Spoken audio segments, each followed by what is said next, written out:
Hi everyone, this is Ghalib, and you are watching me live on YouTube. So today I have with me Derek, who is running Mythvision podcast. He talks about the myths in Christianity and Judaism, and I think he has also discussed a bit of Islam. But today we are going to focus on Christianity, and we are going to discuss what is mentioned in the New Testament, and we are going to try to figure out that if the holy personage of Jesus Christ that is mentioned in the Gospels and everywhere, did he even exist? And if he existed, like who is the man behind the mystery? So this is what, because I've seen many of Derek's videos where he has discussed this at length, and I wanted to benefit from the wealth of knowledge that he has. And welcome, Derek. It's a pleasure to have you on with me. Yeah. Thank you. Thank you. Appreciate you inviting me. Okay, so before we start, I'll show you guys Derek's channel, and I've put the link in the description of this video as well. So I'll encourage you to go and subscribe to him, and you are going to learn a lot from him. I have seen a lot of his videos, and I really appreciate he invites a lot of people that I've read a lot, I've learned a lot from. Like I can see Dr. Bart Ehrman here, and I'm a huge fan of his. And like he's talking about the book of Luke and the book of Acts, because both of them are supposed to be thought to be written by Luke. And a lot of brilliant videos that he has been streaming and he has been creating, and I learn a lot from him. And hopefully you guys are also going to learn a lot from him, especially about Judaism and Christianity. And I would also encourage our Muslim friends to go and watch what he's creating, because Islam has borrowed a lot from Christianity and Judaism. Mm-hmm. And he is discussing where Christianity and Judaism got those things, how they came up with these things, and where and how you would be able to understand how these things came to Quran and what these ancient myths were. So subscribe to him. The link is in the description. We are also going to pin it here in the chat. So Derek, it's a pleasure, and the topic today is that we are going to discuss about Jesus Christ. So Right. anything you want to say before we start our regular conversation about him? Yeah. Yeah. I've spent my whole life practically believing Jesus was actually God in the flesh. I believed in the Trinity. I believed in, the Christian doctrines, and was a fundamentalist Christian, evangelical Christian. And for many years, I believed what I was being told from my pastors and the different church leaders, and had a lot of respect in the sense that, like, what they say, they're probably right, and didn't really doubt it or question it. Wasn't really someone that did that, but I did want to go back and really study deep and get deep into what the Bible says. Sorry, I'm pulling the microphone closer to my mouth so it's not as much echo.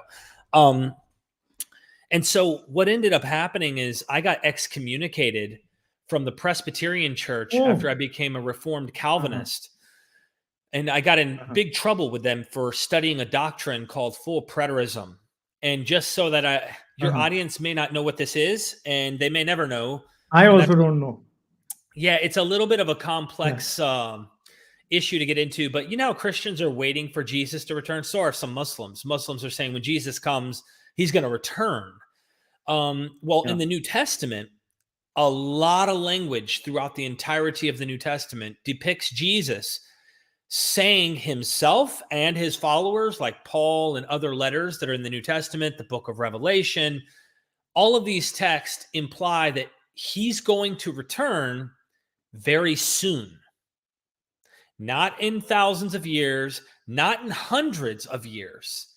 And in some cases, it's pretty explicit. This generation, or some of you standing here, Matthew chapter 16 Yeah. says, some Definitely. of you standing here will not taste death till you see the Son of Man coming with his angels to repay each man according to their deeds, coming with the kingdom. So there's an early tradition that some of the disciples, the early apostles, if you will, if you want to call them apostles, disciples, I'm not going to get caught up on that definition because some Yeah. scholars think Definitely. there's a completely different meaning behind them. But The early followers, the 12, right? One or two, or some of them would be alive at the coming, according to this early tradition. And you see this play out throughout the Gospels. So anyway, I said as a Christian, well, Jesus is true. God is true. Let all men be liars. This is what I Derek, said. you keep on speaking. I just take 1 minute to refresh my stream. No problem. No problem. Yeah, okay. Okay. So what my belief is that God is true, and his word, I had a presupposition. My foundation was the Bible is true, and everything it says is accurate. But men are liars. So maybe the church of men made a mistake. They did not listen to what Jesus is saying in the text, and they keep saying the future. Jesus is coming back in the future. So I found some other people online who were saying, no, he had to come back. So the second coming was in the first century, and it's called a doctrine that's like called 70 AD doctrine. So they believed that the destruction of the Jerusalem temple in 70 AD was the second coming of Jesus.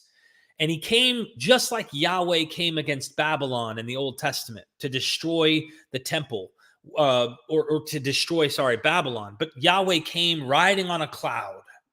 And Jesus said at his trial to the Jews, to Caiaphas, you will see the Son of Man coming on the clouds of heaven. And so we saw this language and we said, well, this is more like an allegory or a metaphor for God's judgment. When God comes on clouds, he comes to judge. So it's about the 70 AD. And anyway, everything that I studied from there, because I couldn't get my eyes off of the words Jesus said of he's coming back soon. It couldn't be thousands of years. The only passage that I saw was this passage in 2 Peter 3. And every single Christian is taught from a toddler up, when they think the second coming of Jesus is in their future, a day is as 1,000 years, and 1,000 years as a day. So this is their way of saying God's time is different than our time. And at first I'm like, I believed everything the Bible said, but we found a way, because most of the New Testament doesn't speak that way. Most of the New Testament says soon, near, about to, I will not tarry, I am at the door, the hour, we are in the last hour, the dawn is almost, or the sun is about to rise. Like we're right there at the very edge of history, and it's all about to happen. Even the Apostle Paul says, some of you, including himself in 1 Thessalonians, he says, we, including himself, who are alive and remain at his coming will be transformed. So Paul believed he was going to be transformed. He believed he was going to be alive. And we said, okay, I believe Jesus. You good? I can't hear you. You're muted. Is it okay now? Can you hear better. me? Yeah, that's better.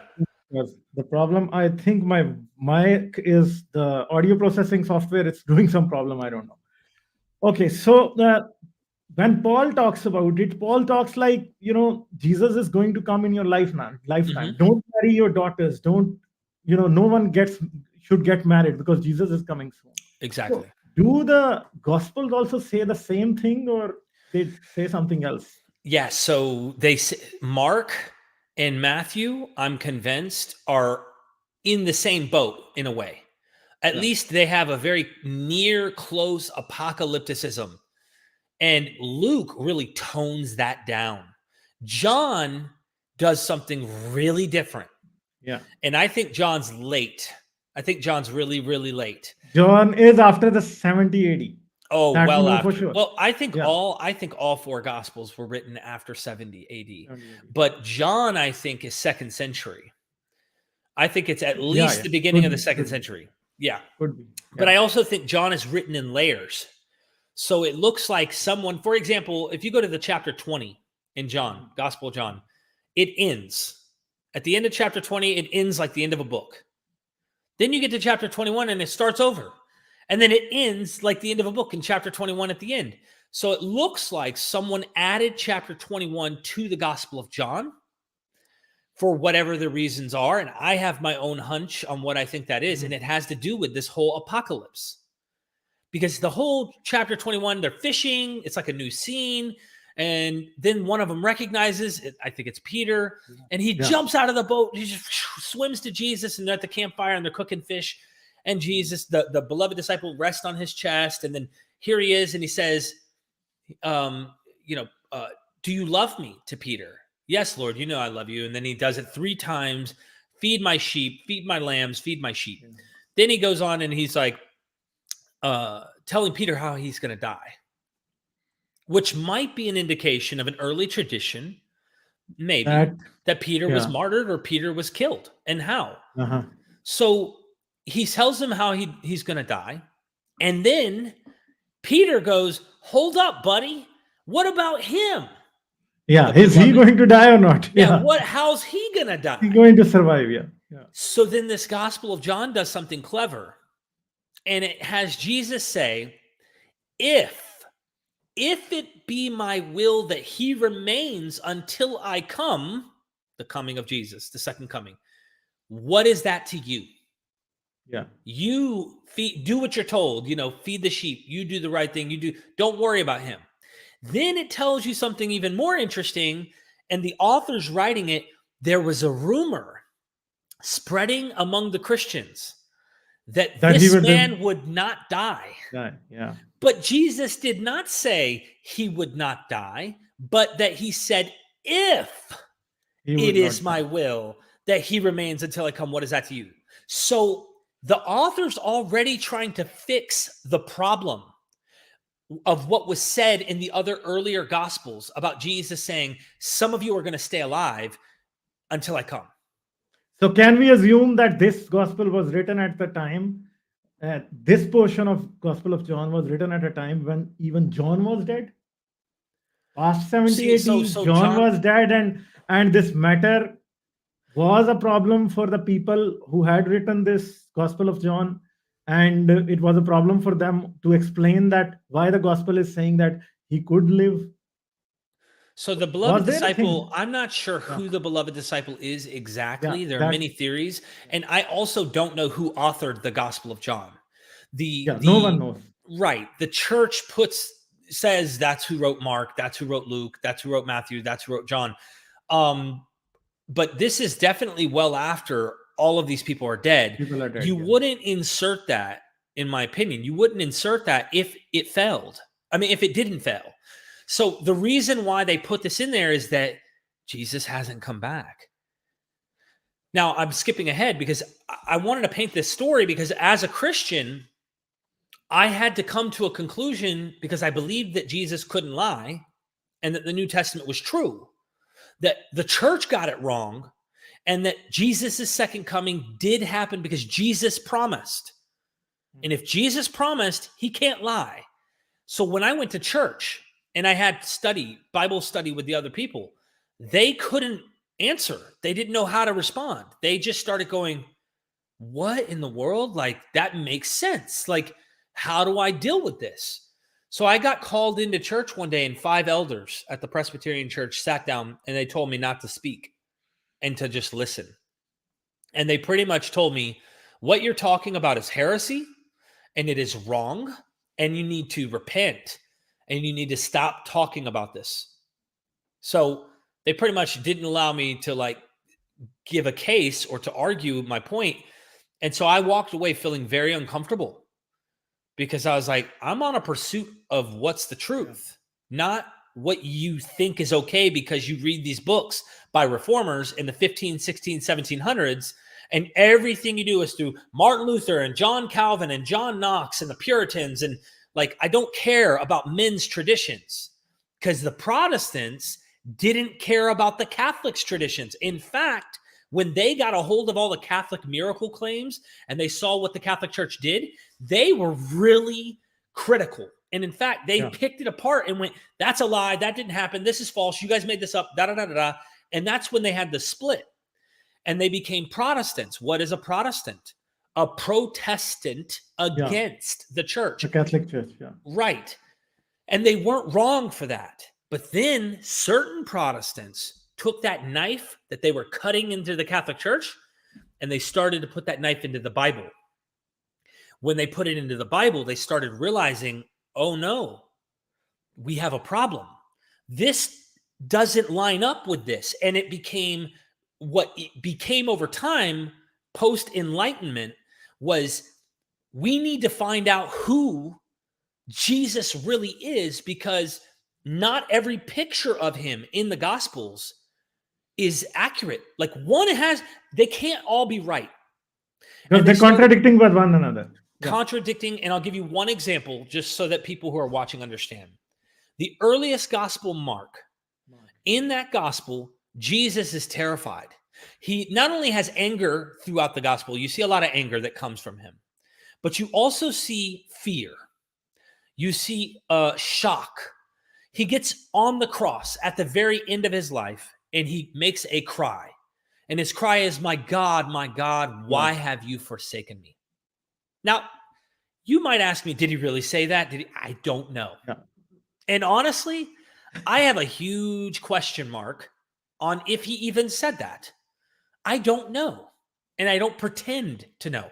But if the gospel says so, then we have a huge question about Christ, that if he was God and he knew everything all along, and then being the Son of God and being the part of Trinity, how has he been forsaken? Right. That's one of the problems when you approach this from Trinitarianism. But now that I'm well past that, because the New Testament does not teach Trinitarianism. I don't care what people say. I agree with you. Yeah, you have to extrapolate that by trying to puzzle piece things together to come up with solutions to the problems that we're talking about here. But my God, why have you forsaken me? Did you have a super chat you wanted to grab? Yeah. I'll just so Battler Yoshorima said, we will live discussion be held. If not, please accept my thanks. Yeah, this is live. And then there is Qasim Tufal, who has sent a super sticker. Thanks to both of you. Awesome. Okay, please continue, Derek. Sorry. Yeah. Please. So Jesus is on the cross. He's shocked.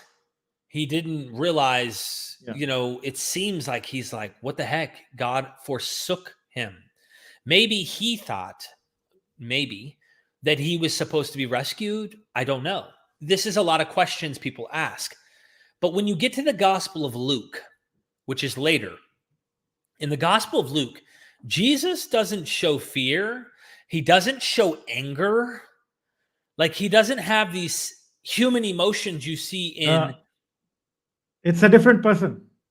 Different person. Completely. And a lot of scholars that I speak to, and I speak to tons. I mean, literally, my whole show is about academia.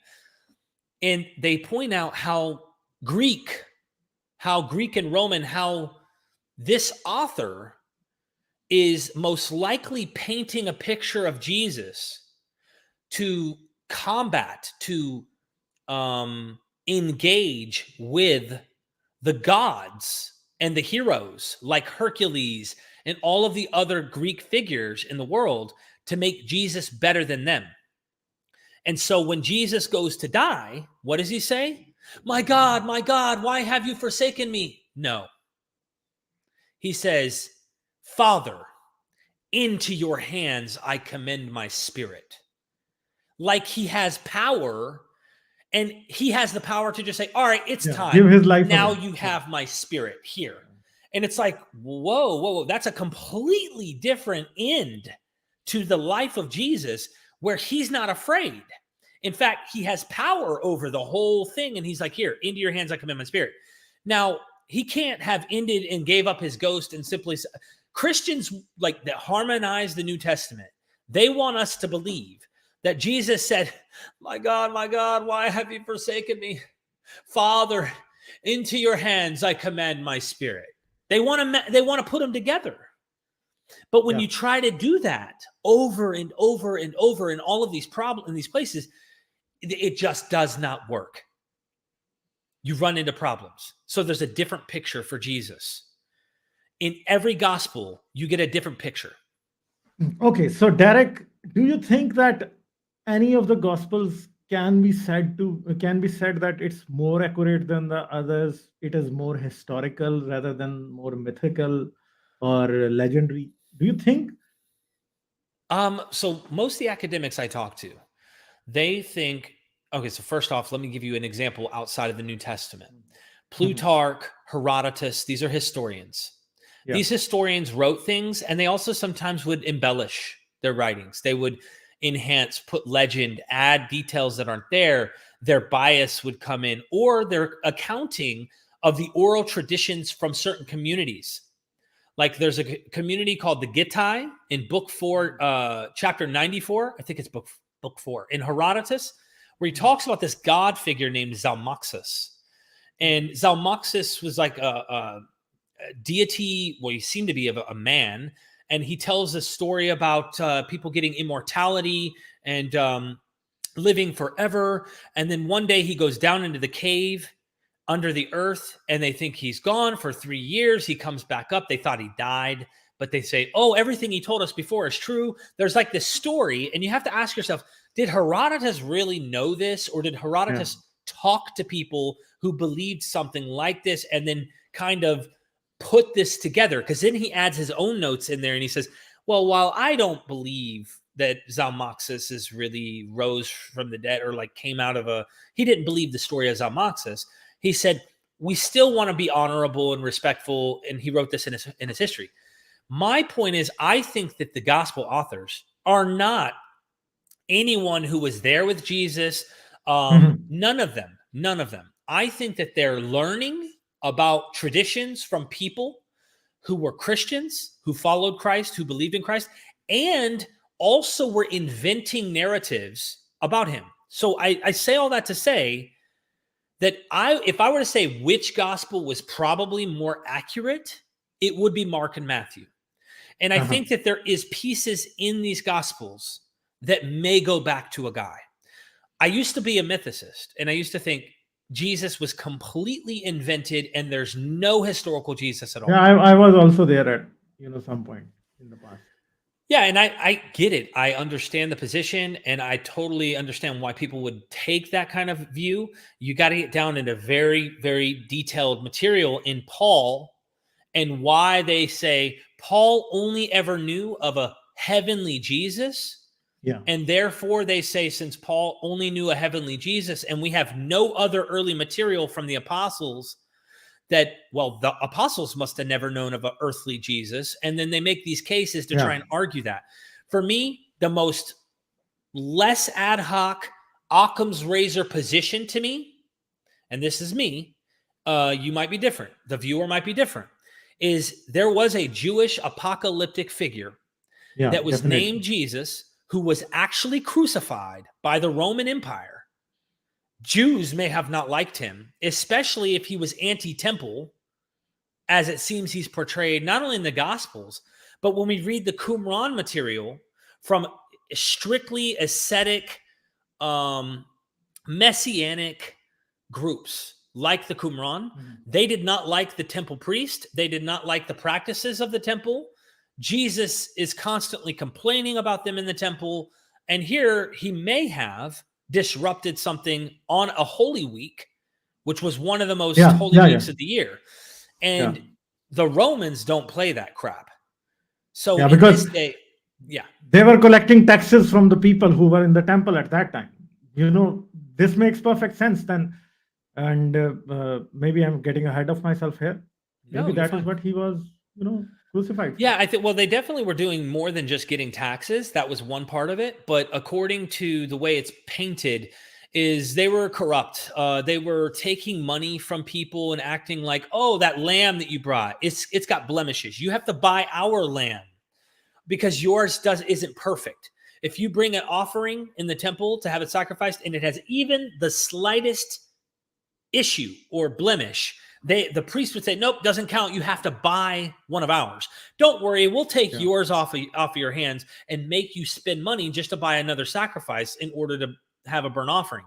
And so like there's that. And then there's also when they exchanged the money, were they exchanging the money properly, or were they cheating people out of their money while they were paying? There's all sorts of possibilities that could be going on here. But for me, if you were to ask me who and what Jesus was, I can't be certain or confident in anything that I'm saying to you. But to me, I think we see a mirage in the distance, like we're in the desert and you see what looks like an oasis in the distance. You can't put too much confidence in it, but there probably is something there. And that to me is a Jewish guy who was speaking in a manner about the kingdom of God. Maybe, and I say maybe he believed that he would be someone who would be a king in that kingdom. Yeah. Because when he was crucified, above his head in the earliest gospel, they said King of the Jews. So maybe his little early following believed he was going to be a king. He preached the kingdom of God was going to come in. Well, you can't have the kingdom of God come in when there's a kingdom of Caesar. Yeah. And so he gets crucified for disrupting during the Holy Week on Passover.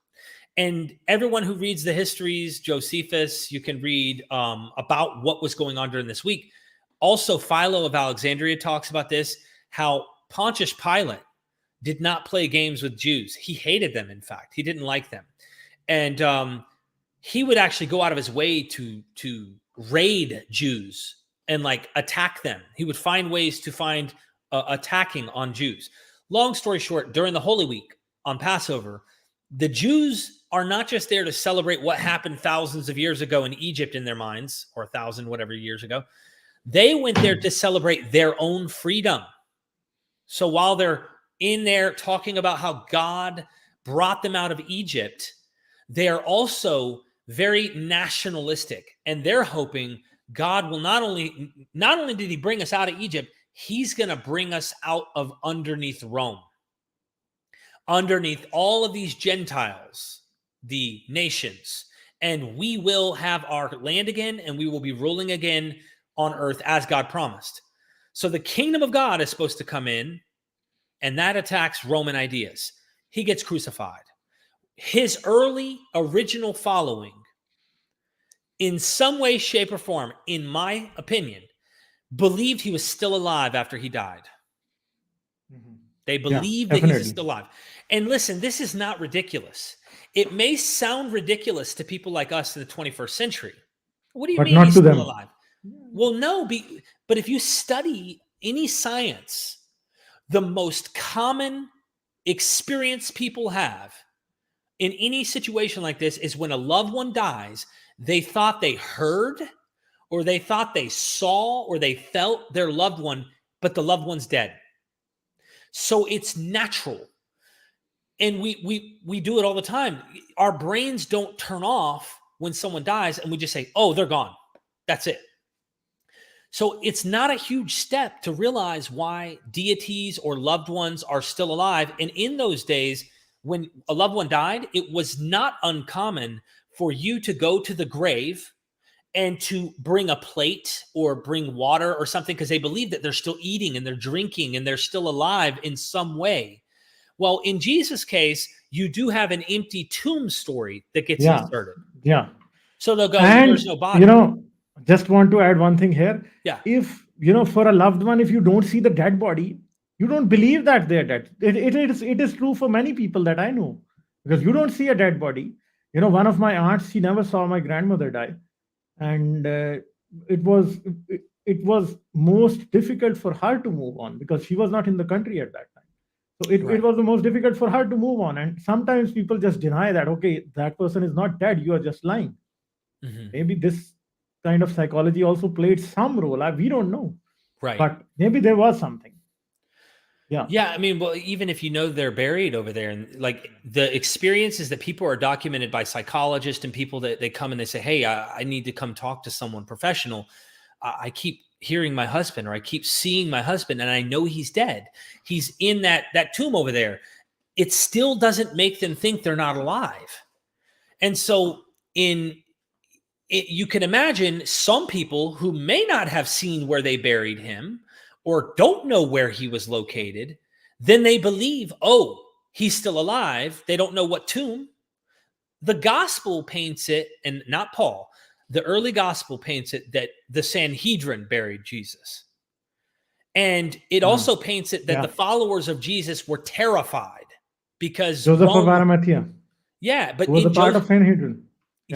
but in Josephus accounts that these people who were killed by the Romans, they would kill the leader if it wasn't a violent revolt. If they were non-violent, they would kill the leader, cut the head off the snake will die. This is what they believed.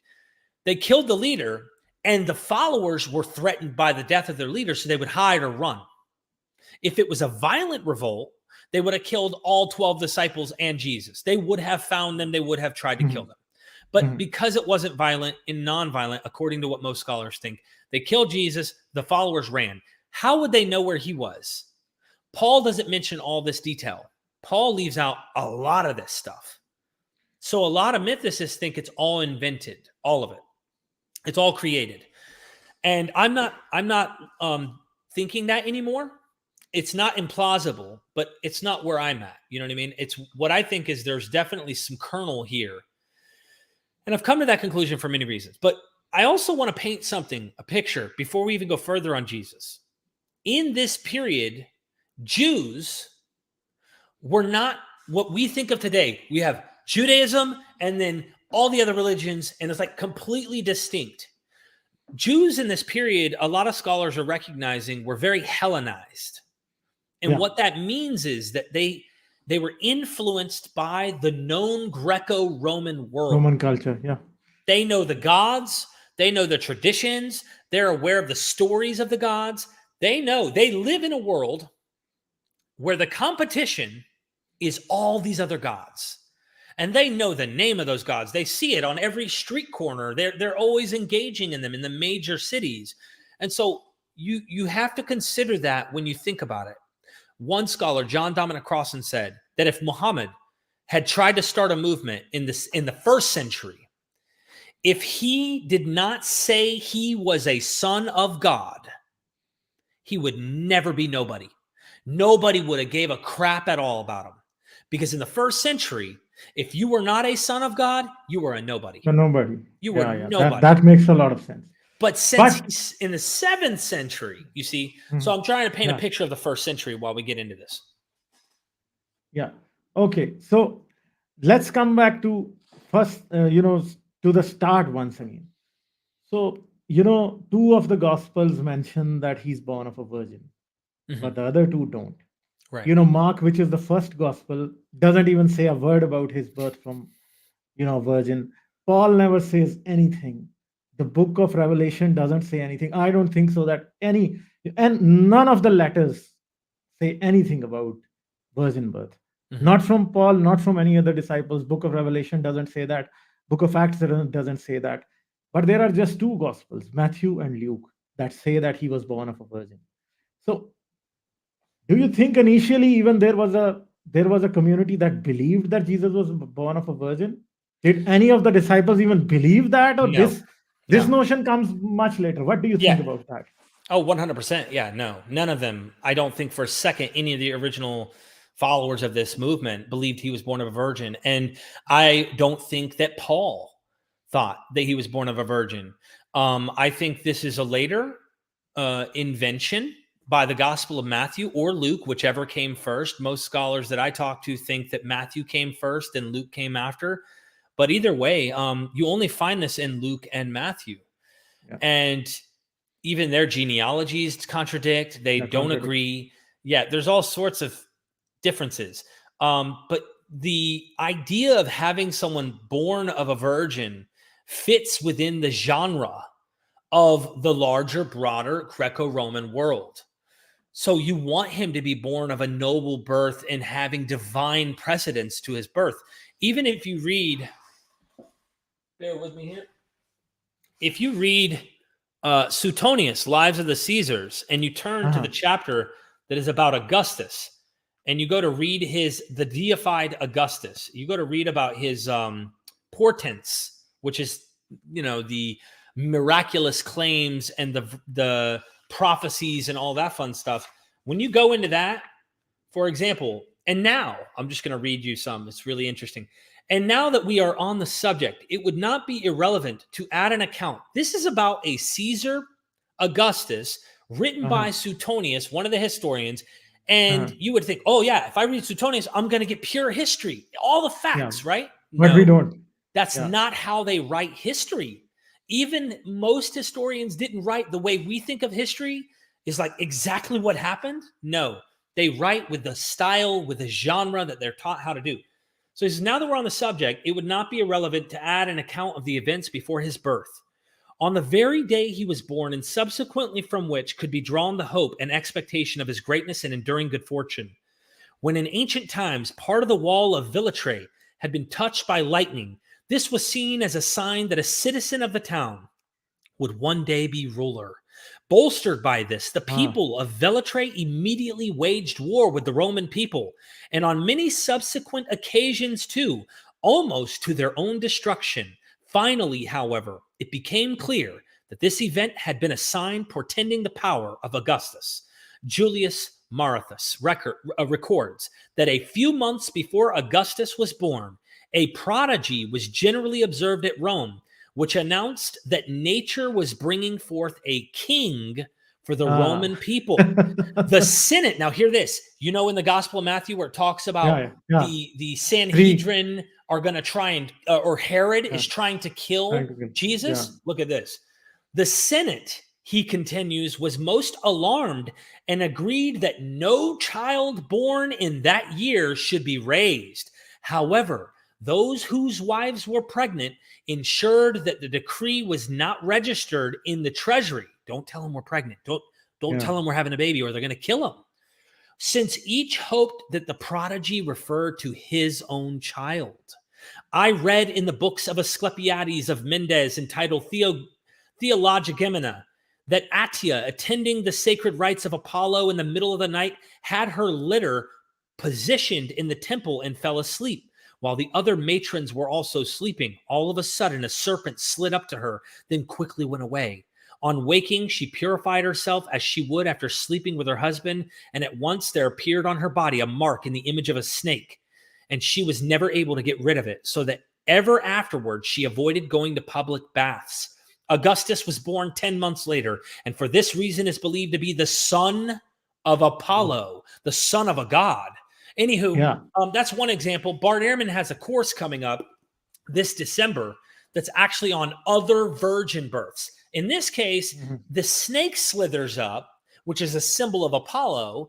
It doesn't say that Apollo had sex with her here, but there are accounts in Plutarch, which is contemporaneous to the times a lot of these gospels in the first century is writing. And Plutarch talks about other virgin births of other gods, not Jewish. So why are they making him a virgin birth?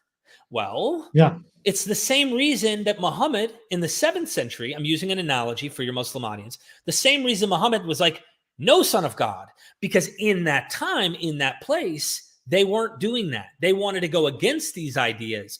In the 1st century, you're competing of other virgin births, other sons of gods. And this is why Jesus is painted in this picture. Yeah. And when we see that, this virgin birth comes across, and we see it only in the 2 gospels. So do you think there were churches that in the early Christianity and maybe before the time of Constantine that did not believe in a virgin birth at all? Yeah. I believe there was a few Jewish groups that did. I am not 100% sure the names of those particular groups, but James Tabor, another academic that I interviewed, talks about early Jewish groups that didn't follow some of these particular views. Now, one of the Jewish groups that was, they did think of a virgin birth, but that just tells you, like I said, even the Jews, it wasn't like a distinct idea where there's Jews and then there's everybody else. So there was already ideas that were flowing in from both worlds, and it was going both directions. But I've read his book, Paul and Jesus. I've read his book, James Tabor. It's a very brilliant book, I love his books. So please continue. Sorry. No. You asked me a direct question on early before Constantine, if there were Christians that thought Jesus wasn't born of a virgin. And I think there were plenty of different groups that thought that. Where it gets interesting is the Christology. It's really Was Jesus completely God? And if he was, how was he even a man? This is the stuff that got really tricky. Because I think that, which is written by a lot of scholars, that, every gospel that is there, they belong to different churches. The one that read the Gospel of Mark did not believe in the virgin birth. And the one that, was reading Gospel of John, they also did not believe in a virgin birth. Right. And many churches had only the letters of Paul. They did not even have the Gospels, especially the earlier ones. And maybe the Gospels only became popular later in the 2nd century. We don't know what time around they got really popular. Maybe they got popular around the mid of the 2nd century. Some of the churches were only believing in oral tradition, or only they had a certain letter of Paul. Well, there is a reason to think the virgin birth may play another significant role. When Matthew rewrote Mark, because he is writing using Mark, 90% of the Gospel of Mark is in Matthew. I want the audience to really soak that in. 90% of the book.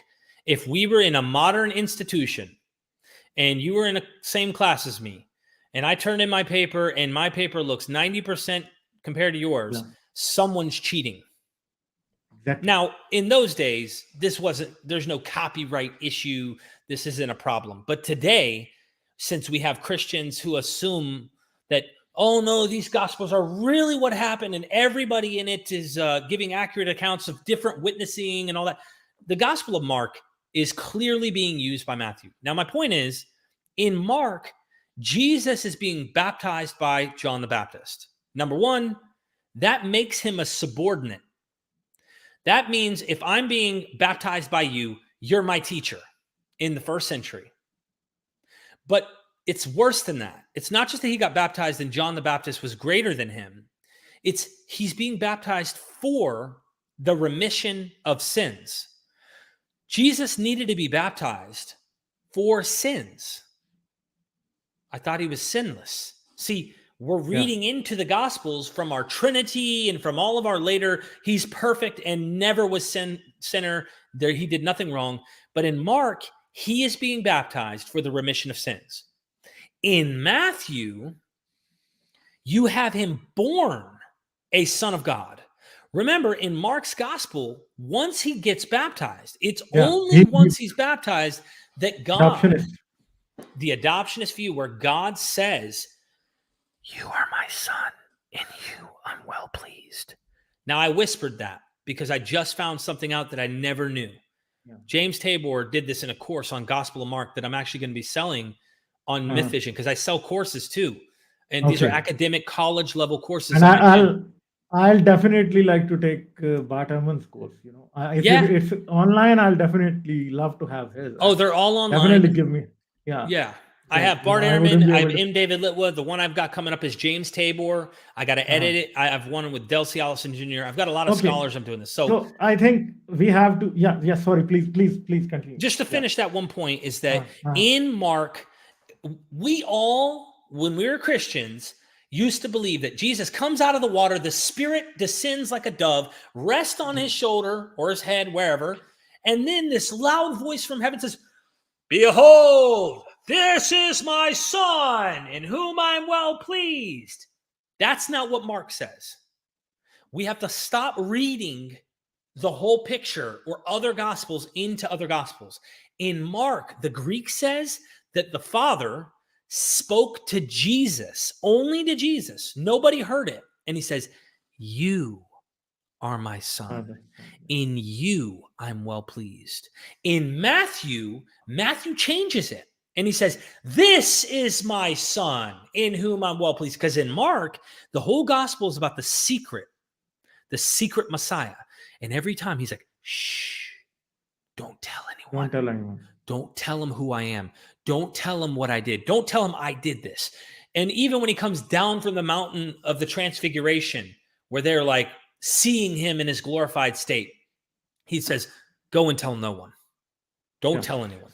Yeah. So definitely, do tell me about the course from Bart Ehrman and James C. Tabor, because both of them, I've read both of them. I've read more than one books. I think 3-4 books of Bart Ehrman. And I've read this first one a few months back of James C. Tabor. Yeah. one question that is coming Yeah. around here, and it will be connected to John, and I'm going to ask you something about John here as well. So, hello, Derek. Thanks for sharing your knowledge. Can you please throw some light on the Jesus's missing years? I think he means Hmm. this here. So, Amit has asked this question. So, because Jesus's public life just starts with in the Gospel of Mark when he gets baptized, and it starts from there. And Yeah. even in the other Gospels, he is born, he's at the temple, and everything about after that is just a blank slate. And then when he starts his public ministry, from there his life is again picked up by the gospel writers. So what happened in between? Do you and also tell us from the perspective of the movement, the apocalyptic movement that was being run by John. Yeah. What do you think? Where does he fit? As far as history, like if I'm trying to figure out where or what we can know or try to know, that's a different question from what all Christians would, Yeah. do throughout time. Gospels were written over and over, many other gospels, many other stories, many other epistles, the Acts of John, the Acts of so and so. They all would invent narratives. There's a story of Jesus going to India. There's a story of Jesus going to Europe. I mean, literally to Europe. There are stories of Jesus going all these places. All of these traditions are invented. Every single one, even in our gospels, I think. I am convinced that the only thing we probably can try to understand or know is the movement of John and Jesus as adults. And really, if you want to sum up what the gospels really have, is that last week, the last week of Yeah. Jesus' life. That's about it. The only major impact that we have documented is like that last week of his life, going to the temple, and that he had a cult following. Now, I think that he's in an apocalyptic movement, just like John the Baptist is prepare ye the way of the Lord, very apocalyptic, just like the Qumran sect. And Yeah. I look at Paul and I look at John the Baptist, and Jesus comes between them. Paul's Mhm. very apocalyptic. John the Baptist is very apocalyptic. Very important. Why isn't Jesus? I think Jesus is very apocalyptic. So I think if we're talking about the lost years of Jesus, you would have done this with any hero. You would invent a story, a narrative, and the gospel birth narratives. We talk about the virgin births. Those were invented not only to make him someone noble at his birth, but also solving the problem we just talked about in Mark. Because if he's born a son of God, before John the Baptist baptizes him, then he gets to John and he's like, hey, man, I have to do this. What does Matthew say? To fulfill scripture. Not because I need my sins washed away, not because you're my teacher and above me, but because I just need to do this to fulfill the scriptures. That's it. So they find a way And around the problem. And do the Gospels say that John was greater than Jesus? Because that's also one thing. Well, Because that's probably he was a disciple of John himself, and according maybe to James Gospel gives Tabor. us a clue. Yeah, I think in Paul and Jesus he mentions it. Yeah, he I don't know says if that that's that's a the book or somewhere embarrassment. else. Yeah, One of the gospels says, of men born of a woman, yeah, none this is one. greater than Good. John. Yeah, Hold on. Isn't Jesus born of a yeah, one woman? woman. Yeah, definitely. Yeah. And of Yeah, he was. course, yeah. So this was a problem. According to Tabor, he's like, this right here tells you that John was greater than Jesus, according to Jesus. Yeah. Jesus is the one saying it according to the gospel. So it's really curious. It makes you think, like, is this a fossil? When I use the word Yeah, fossil, because it makes me think there's definitely, something really it there. makes perfect sense. Yeah, Yeah. yeah. Sure, So please, I please. like to look for the fossils and to see, is that historical? Is there something to it that actually goes back to the real original movement of Jesus? None of that can be proven. People who want that kind of proof are in the wrong business. In history, you don't get that kind of proof. Yeah, You get it in maybe archaeology to some degree, depending on what can be verified, empirical facts, but history and literature, you're not going to get that. So, anywho, I definitely think there's something probably to that. And I definitely think that Jesus said things that get him in trouble later with the apocalyptic expectation. So he said that the and kingdom of we know God. for sure that John is also a historical figure. John is a historical Yes. figure.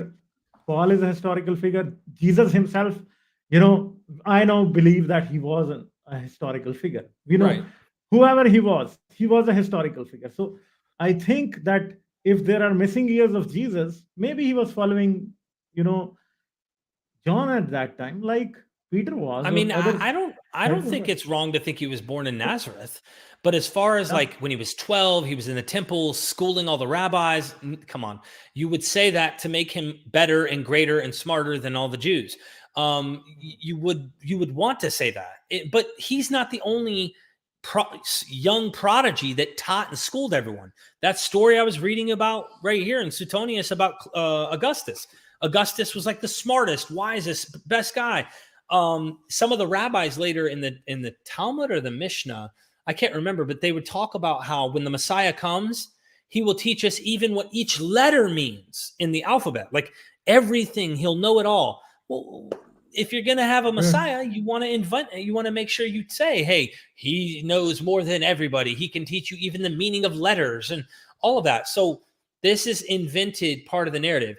In reality, this is the interesting part for me, is I want to know, and I'm always curious about this question, if we're granting there was a historical Jesus, then I would want to know, how did he go from just a historical apocalyptic figure with a Jewish following to becoming some deity type figure that is a heavenly being that is being prayed to and worshiped and all of that? How did we get from this guy over here in Galilee who comes and gets killed by the Romans to God?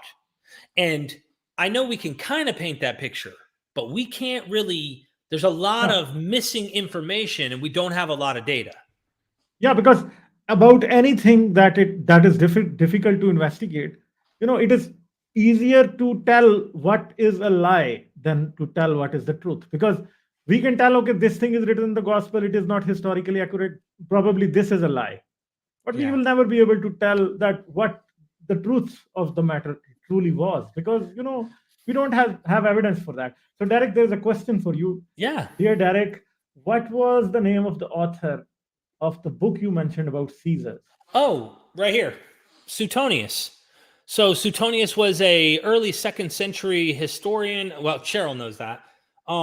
So I'm reading out of Suetonius, Lives of the Caesars, Oxford World's Classics. It was like $7 on Amazon, $6-7.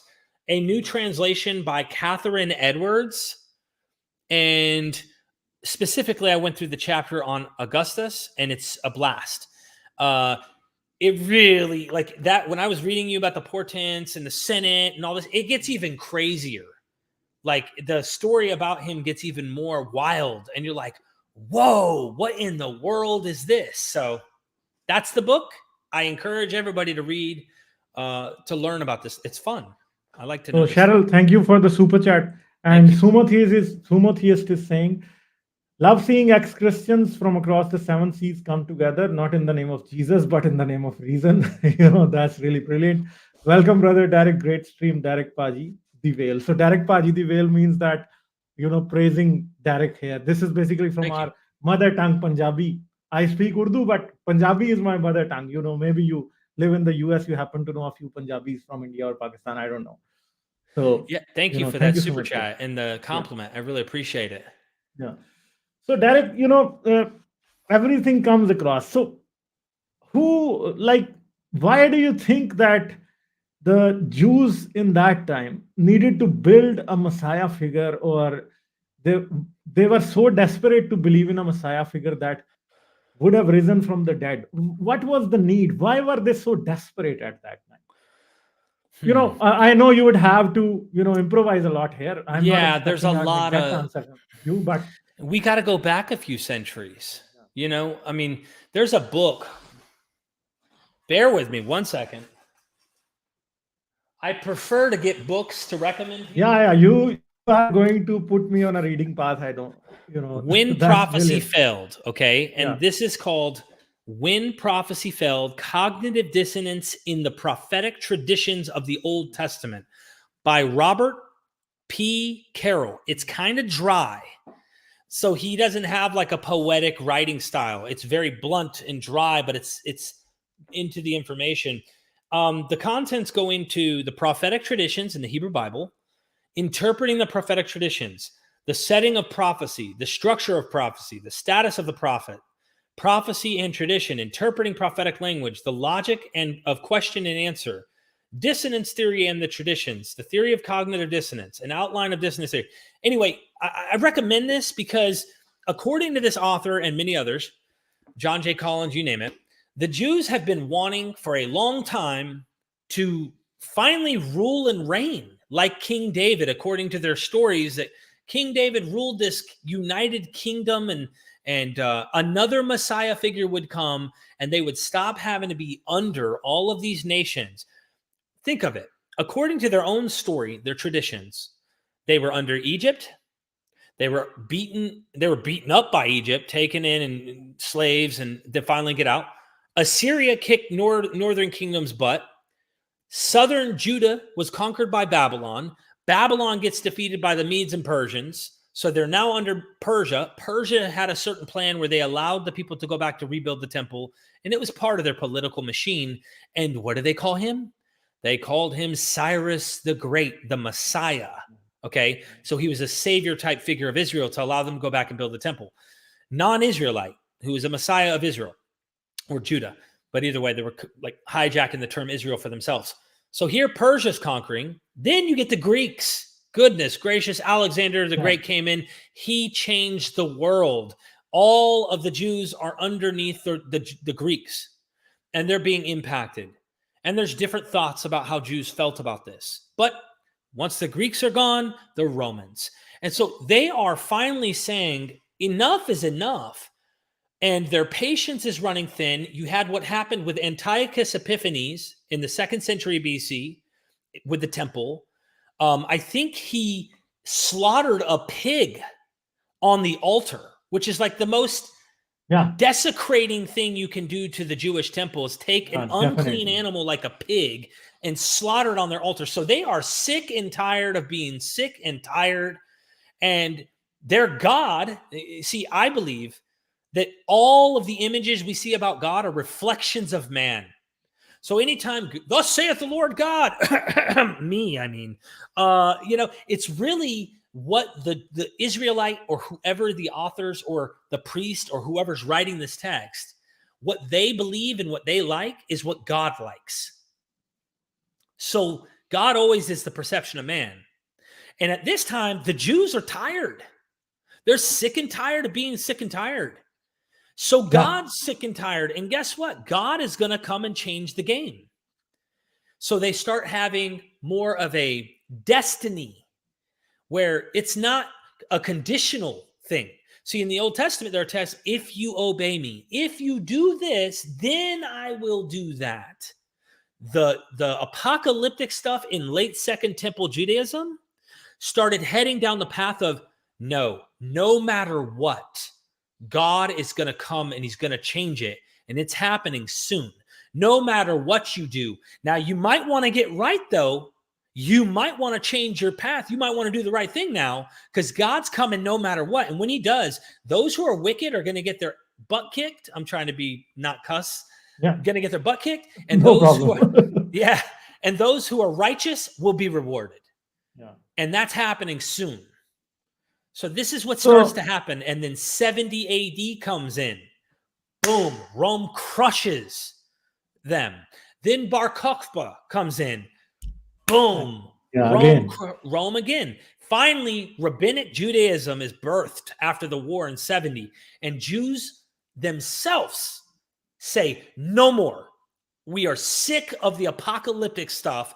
We're going to get killed. Our families are going to become slaves. We can't do it anymore. And then rabbinic Judaism becomes the predominant Jewish religion. Okay. So, Christians have a very different notion of a Messiah. And this Messiah is, very superficial, I feel. And the Jewish Messiah is a totally different thing. And then Isaiah chapter 53 comes in. Every Christian, whenever I talk to a Christian, they say, okay, Jews don't read chapter 53. There it so accurately describes the person of Jesus, and there's no doubt about it. So Right. I know that this is a kind of a childish question, but I want your response on it. So what do you think about Isaiah chapter 53? So, according to the academics I speak to, and I've even spoken to like Jewish rabbis and stuff like that, they understand this to be about Israel. And Yeah. some, or even some early Jewish authors thought this was going to be about a single individual, but not a future one. So, a lot of them were talking about it like this was going to be a figure back in Isaiah's time that was going to have the government on their shoulder and they were going to do something. The same thing like in Isaiah 14, where it talks about unto us a child is born, unto us a son is given, or is it Isaiah 7? Isaiah 7 or 14 about the virgin, where Christians understood that to mean virgin when they interpreted Isaiah, but it's only in the Septuagint that the term for virgin is showing up. In the Hebrew, it's Alma, It's not. young woman. It's not virgin. That doesn't mean she wasn't a virgin. It just means she was a young woman. Well, in Isaiah 53, they think this is Israel, because Israel is a son of God, one of the sons of God. At this point, God has adopted Israel as his child, and even as his bride in some places. So the Christians understand this to be about Jesus, but many Jews say, no, this is Israel. And even if this was about an individual, typically it was understood to be about an individual back then. But I have to say one more piece about this. In the time the Qumran scrolls are being written, Daniel's being written, Enoch is being written, early Christianity is coming up on the scene. It's not really called Christianity. It's just a messianic movement. They are all searching their Bible, and they're looking for secrets that tell them about today. Like today, how often do we see Christians open their newspaper and go, oh my gosh, look at what's going on between Ukraine and Russia. Oh my gosh, read the book of Revelation. And they somehow interpret by reading the book they do that. about their day. This is what the New Testament, during the time in the New Testament, they call it a pesher technique. Midrashim or something like this is another term. And they looked and they interpreted the Bible through their current context of what's going on in their day. And we do it all the time and we don't even realize it. We do that. Yeah. Because as a Christian, I always used to think, okay, and 9/11 was kind of a thing that we were thinking, okay, maybe this has something to do with the Bible. And everyone was looking up their Bibles. I was a Christian at the time, very young. Everyone was looking at the Bible. Okay, maybe it's the end of times has started, because it was such a huge event. So another thing, the most interesting thing about Jesus, and maybe the only correct thing we know about Jesus, is the crucifixion. But the biggest fiction about him is the resurrection. So do you think that it was maybe a misunderstanding between the disciples and the people who buried him? Was it the disciple? Because if we read the Gospels, when we go to, on the Good Friday, when you go to a Catholic church, you see all these 14 pictures and you're praying to them and everything. And when Jesus is being buried, you see at least one of the disciples and the mother who is there. But according to the Gospels, I don't think that the Gospel specifically mention who was there when he was being buried. Mm-hmm. So, do you think that even if nobody was there when he was being buried? Yeah. So according to the Gospels. Do you even think that these people knew that where he was buried, or maybe they had a hunch that he was buried there, or someone told them that he was buried there, and no one expected them to come and see that he was being buried? Or what happened? What could have happened? I want you to go into a hypothetical tangent here. Maybe try to make sense of what is written in the Gospels, or maybe what information we get outside the Gospels, and try to make sense that maybe this could have happened. I'm not expecting an exact answer from you. No. Expecting just I wouldn't I wouldn't take any exact on any of this, because I have fun doing this. And what I'm going to do is hypothetical. I like to assume what if, and that's all you can do. This is what we can do. Yeah, this is all we can do. And so first things first, Where I'm at personally is I think that the empty tomb is a legend. I think that it's probably invented, created, but getting into the details on that is a whole different thing of trying to pick apart why and all of that. In the Greco-Roman world, empty tombs were well known when the gods weren't there. It was evidence that they had been taken up. So this was a known thing that if a tomb of a noble, righteous man was empty, that automatically in that Greco-Roman context meant he went to heaven. He is up there with the gods. And in this case, he's up there with God. Now, to get into the detail, let's pretend, for the sake of argument, that there was a real tomb that he really was buried in at a certain place. What happened? That all depends on who is talking, because some academics, one notably says he believes that the disciples stole the body because they didn't want to be wrong. They stole the body and they created the story that he rose from the dead so that they didn't have to work anymore. They worked their whole life. They're hard workers. And if they have this belief and this religion that he really did rise from the dead, they made money and they never had to work again, according to these people, this one scholar. These are serious scholars who think these things. Another one is Dr. Tabor. Now, I don't remember exactly the details of how he paints this out, but because there's a religious law in the Old Testament, Torah, the Hebrew Bible, that says that a corpse cannot remain up. It must be buried before sunset. That's to keep the law of God. Yeah. That on Passover Eve, it's, I think on Passover in John, the days don't even match. There's so many problems. But on Passover Eve, he's buried before sunset. And they go on, they have their Sabbath. And what happens is the Sanhedrin came as soon as they could, and they relocated the body into a permanent spot, at least for whatever, a year or whatever. The body corrodes, and then eventually maybe it gets relocated into a bone box because they believed that the resurrection was soon. And so it is this period of like 100 or 200 years where they buried the dead in bone boxes, and they stopped doing that eventually. Jews probably said, enough, stop with the apocalypticism. But they buried their dead in the bone boxes, hoping that the resurrection was soon. But he thinks that the Sanhedrin relocated the body. And so when the disciples came to, or when the women came to the tomb, nobody's there. His body's not there. And so some type of an epiphany happened, meaning a vision. Someone has an experience on the mountain in Galilee. Because if you look at the Gospel of Mark, they just were traumatized. If we use a little bit of science here, even Dr. James Tabor would be with me on this.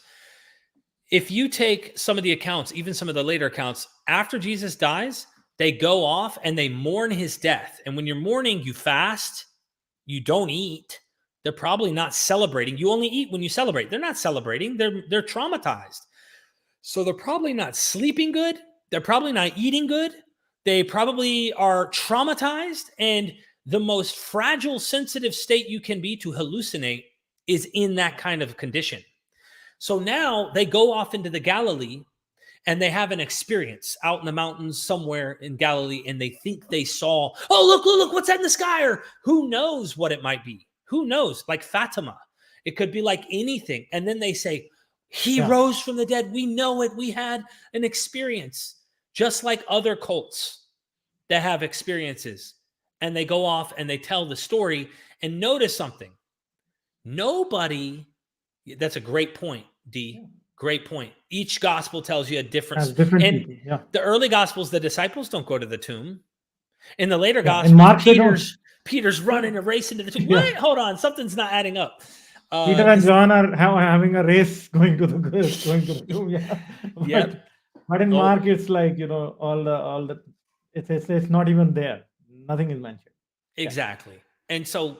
Yeah, he thinks that the experiences happen in Galilee. Then the Gospel of Luke and John, they change it from Galilee to Jerusalem. So they don't want you to have the post-resurrection experiences happen in Galilee. They want the Want them location to to be Jerusalem, and then everything moves from Jerusalem to Rome. But it's like various ideas can come up. For me, it's another possibility. I've thrown it out there as a possibility. I don't know how likely, but what if the Sanhedrin themselves knew that they worshiped and they followed this man so much that they had to get rid of the body so that they weren't, venerating a tomb, and that's what typically happens is like they already had a tomb of Moses or Abraham. I can't remember, not Moses, Abraham. Josephus thought Moses never died, by the way. Neither did Philo. They thought he had an apotheosis and ascended, just like other Greco-Roman or Hellenistic Jews at the time. So there's so many ways to try and chop this up, but the least likely is he really rose from the dead. That is the least probable, in my view. I just want to add one more thing here. They never allowed a tomb for John the Baptist. Right. So we get a clue from there that they never allowed a tomb for him. Maybe they had his head, and we don't even know that they had his head or no. Right. We don't know that. Well, they took him away. Head. Yeah. John the Baptist was killed in the wilderness away because they were worried the people would riot. Yeah. So they had to get him away, according to Josephus. And maybe they did the same to Jesus as well. They didn't want a tomb where everyone is going to come and visit, and then all the political, things are going to rise up. And the Romans didn't want it. The Sanhedrin didn't want it. No one wanted that. No one wanted another Messiah figure to be put in a tomb, and then everyone is coming there, and the Messianic movement, this apocalypticism gets more, riled up. So no one wanted that. So one other thing that is there, I'm almost forgetting it, that the earliest Gospels don't even mention that anyone saw Jesus after the resurrection. The Gospel of Mark just ends abruptly. There are this 8-9 more verses added to it. So do you think that the Gospel of Mark only ended at a point where it was just a question that if Jesus was resurrected or not? What do you think? Well, I think Mark is implying he rose from the dead. I do think that the implication is there. Earlier in the gospel, Jesus says, I will meet you in Galilee. Like, go to Galilee and meet me there. However, what I do think, and this is my own personal opinion, and I could be wrong, I admit, this is speculation on my part. I think the Gospel of Mark is in line with Paul. I think it knows of Paul. Whoever the author is in agreement a lot with Paul's ideas. And Paul, if you read his letters, isn't a big fan of Peter and James. Yeah, he's not a big fan of these people. He's also mentioned, and we don't know who they are, but these super apostles. I think it's in 1 Corinthians or 2 Corinthians 10. He jabs at these other apostles. And he makes even a jab in 1 Corinthians 15 when he talks about the list of people who supposedly had seen him after death. And then he says, and least of all was me, but I worked harder than all of them. Like, while he's the last one, he had but he's trying to, say that I'm better than them, or I'm as good. This is what he's trying to tell us. In a way, he's saying, I'm humbly the last. And he's also closing it off. I think he's trying to say, like, no more visions and stuff. I'm the last prophet here that gets this. But also, I'm the best because I worked harder than all of them, even though I'm the least. It's funny, but it's like saying I'm the most humble person. I am the most humble person. I'm trying to be humble, but then again, right after I'm humble, I'm telling you how great I am in my humbleness. And that's what I think might be going on in this rhetoric. But Paul does not seem a big fan of the original apostles. And I think that Mark knows that. Now, this is where it's speculation. But if you read the Gospel of Mark, everywhere the apostles come up, they don't get it. They never get it. They're with Jesus the whole damn time. They never get it. Oh, you knuckleheads. How long must I be with you? They don't understand. And even at the very end, it ends. The 12 don't get it. They forsook Jesus. They didn't even keep their word to him. Even Peter, after he promises, no, I will even go to death with you. No. You will deny me after the cock crows thrice. Okay. Then it ends with, for the women were afraid and told no one. They didn't tell the disciples. The women never told the because disciples. the original ending is they tell no one. They tell told no one. So how would the apostles know?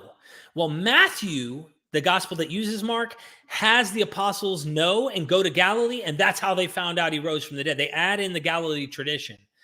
But in Mark, it ends, and it makes me curious, and it makes me wonder, is it possible that Mark, just like Paul, broke away from the original apostles, doesn't like them, and makes them look bad, but there is a man who did come, and his name is Paul, and he has the gospel that is true that you should follow and believe?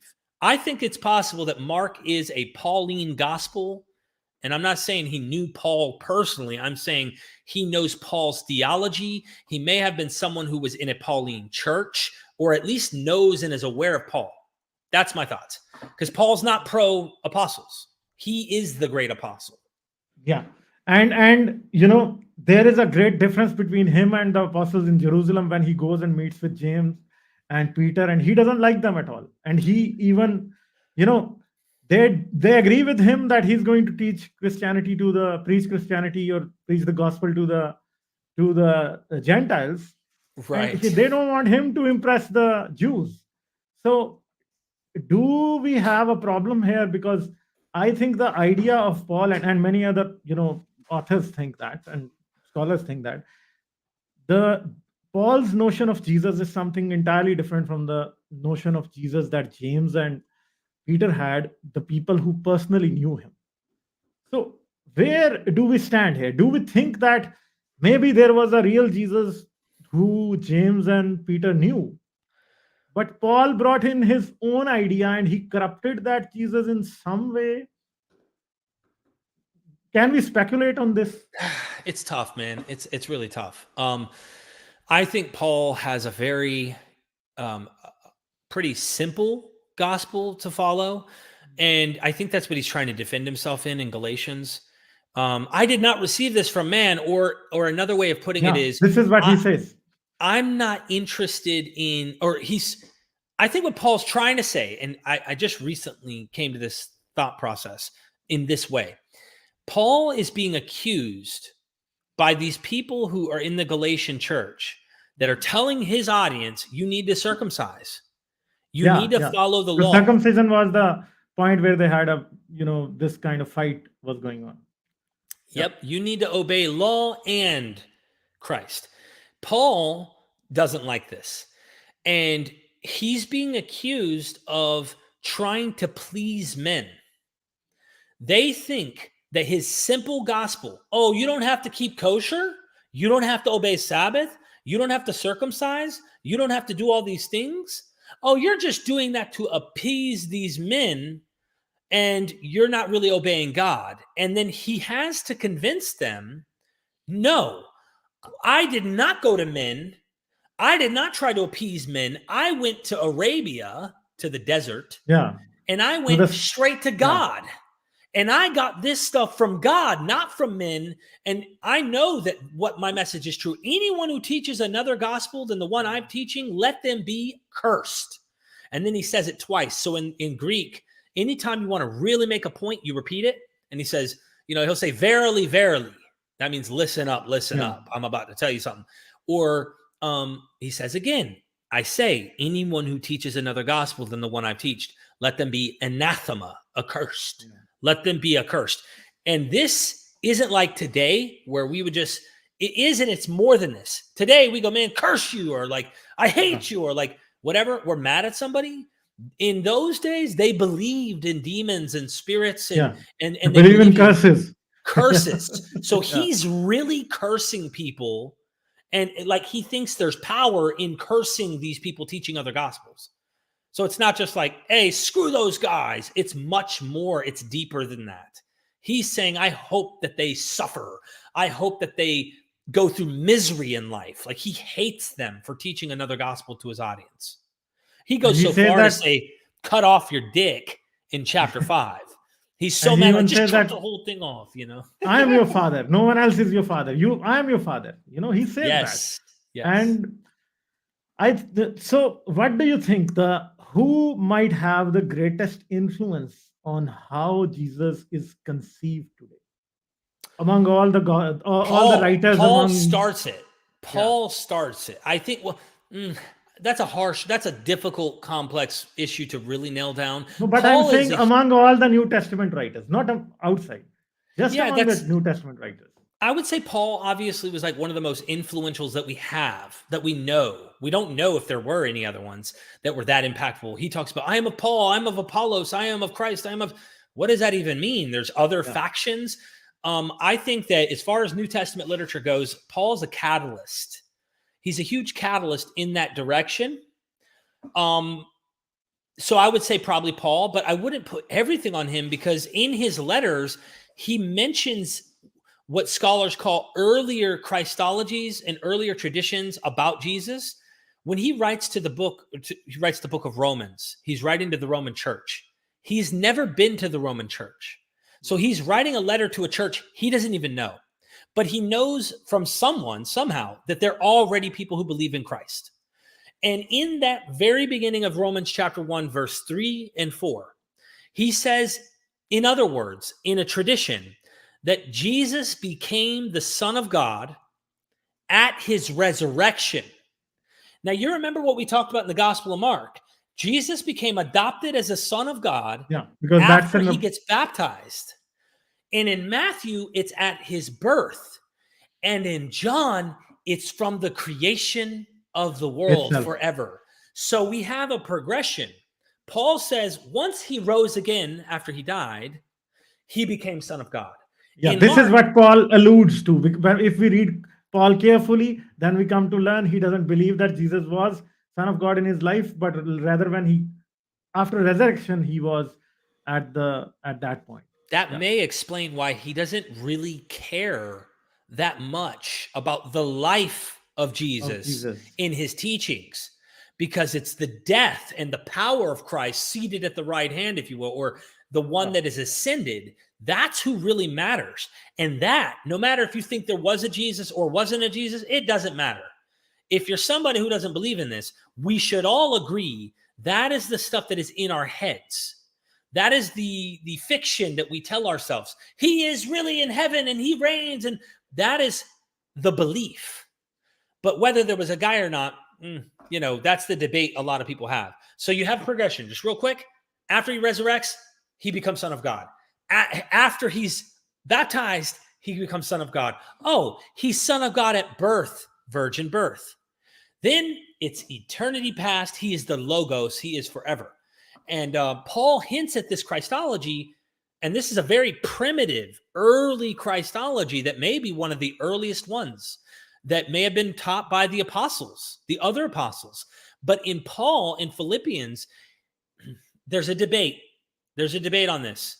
Was Paul saying Jesus was pre-existent and then lowered himself by coming into earth, and then he dies, lives a humble life, and then he ascends higher than he was before? Or is it saying, and there's some academics who I think they're probably onto something here, in Philippians chapter 2, that Jesus did not think it was something he could grasp to have equality with God. Now, the pre-existent people say, see, like he was a God, but didn't try to be equal with God. But the people that I've been listening to on this idea lately that think there's something else going on, they say this is an Adam theology. So Jesus is the last Adam. Remember the first Adam. According to these scholars, Paul's thinking of the first Adam. And what did the first Adam do? He grasped that fruit, trying to become like God. And he fell because of it. But Jesus, instead of grasping equality with God, humbled himself like a good human and humbled himself. And then when he died, God resurrected him and ascended him to be greater than all. And his name is by which all people will be saved. It's the greatest name under heaven, whatever you want to say. There's Jesus's name is the most powerful name according to this theology. Yeah, because he says that being equal to God, he did not consider, because I usually read the Bible in Urdu, so I don't remember the exact English words, but he did not consider equality to God being a thing of Right. that kind. So,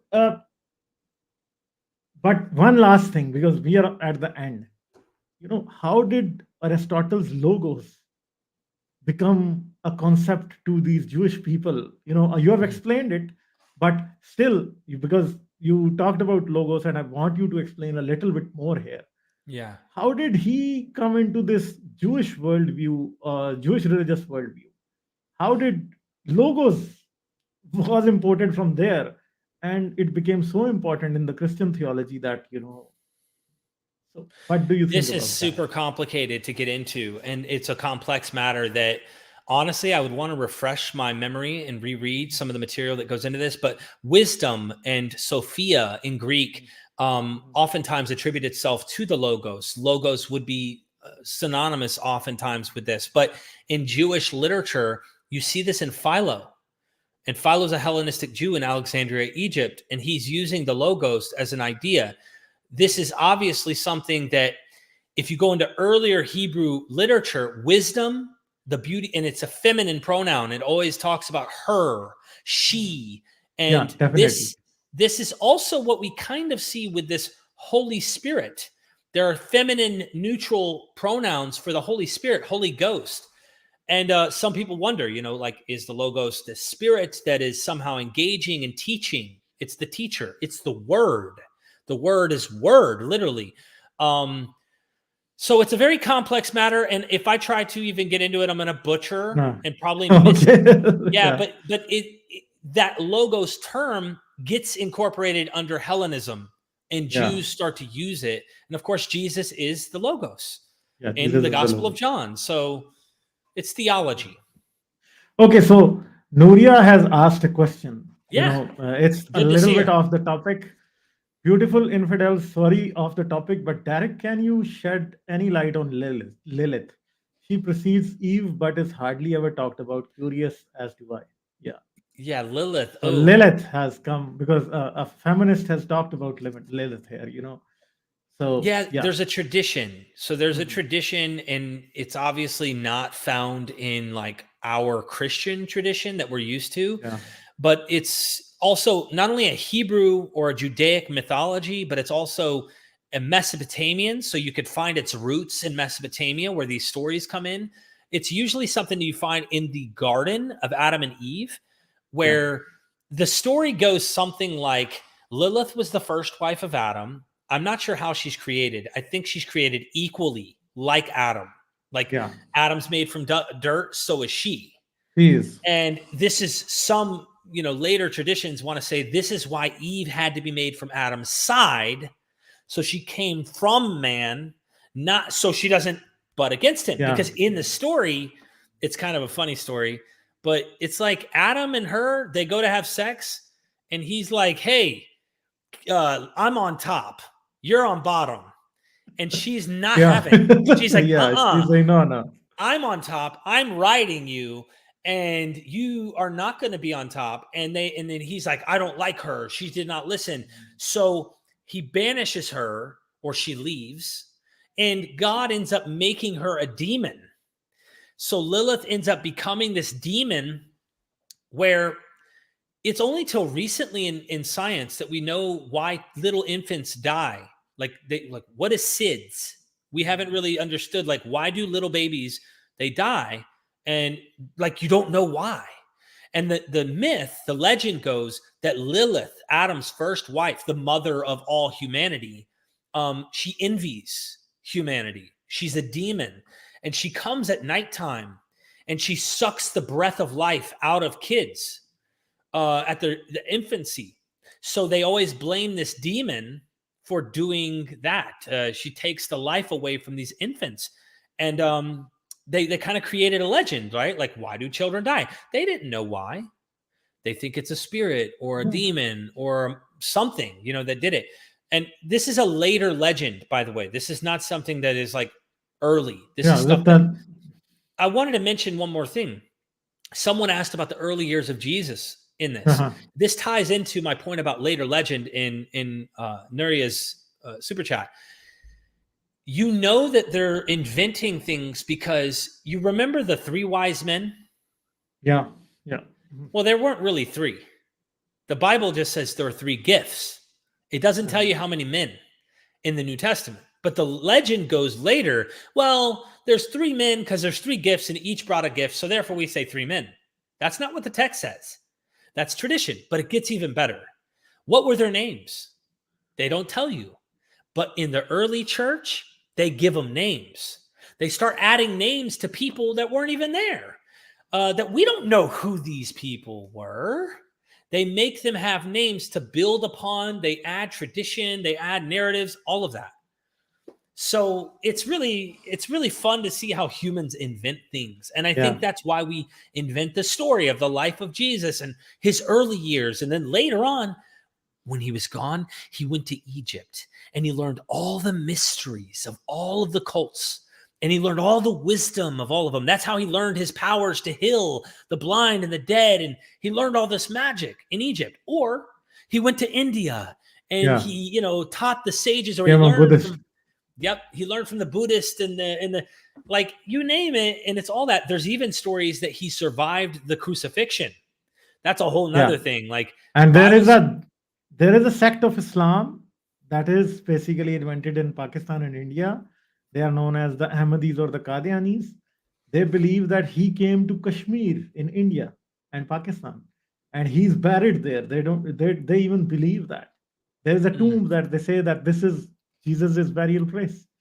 This is what they believe. They're serious, and they are serious. Yeah. They're serious. There's serious. One in Europe too. One in Europe, but I think it's really fascinating to learn this stuff. It's fun to how humans do this, but at the end of the day, you don't have to be a believer or a non-believer to enjoy learning all of this material. And I get that question a lot. Like, why are you so into this? Why do you care? And why does this stuff interest you? It's because, number one, I really believed it. All of it. Like, For me too. I wanted to believe it, and it was so true. And then when I found out, whoa, maybe it's not so true, it made me want to know more about it. How did these stories develop?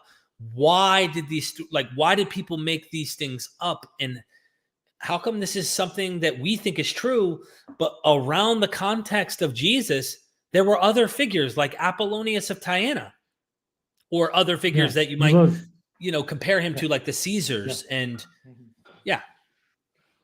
So we are at an hour and 32 minutes. I think this was what was, and I'm really thankful that you were here, and you are here, and you explained a lot to us.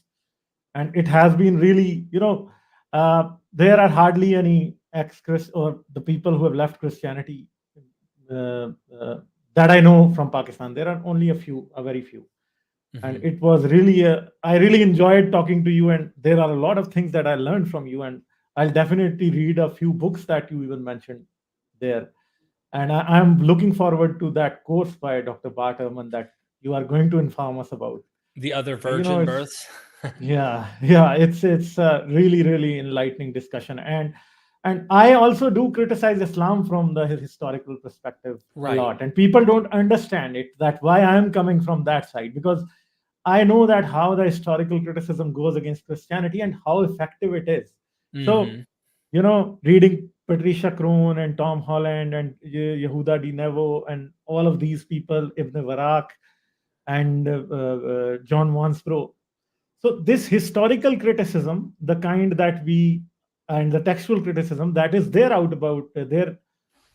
out there about Christianity, it's still missing for Islam. It's out there, but the mainstream doesn't even understand that it exists out there. Because if Christianity was created, there were people who created it. There were books that were written that present a narrative to us. So does Islam as well.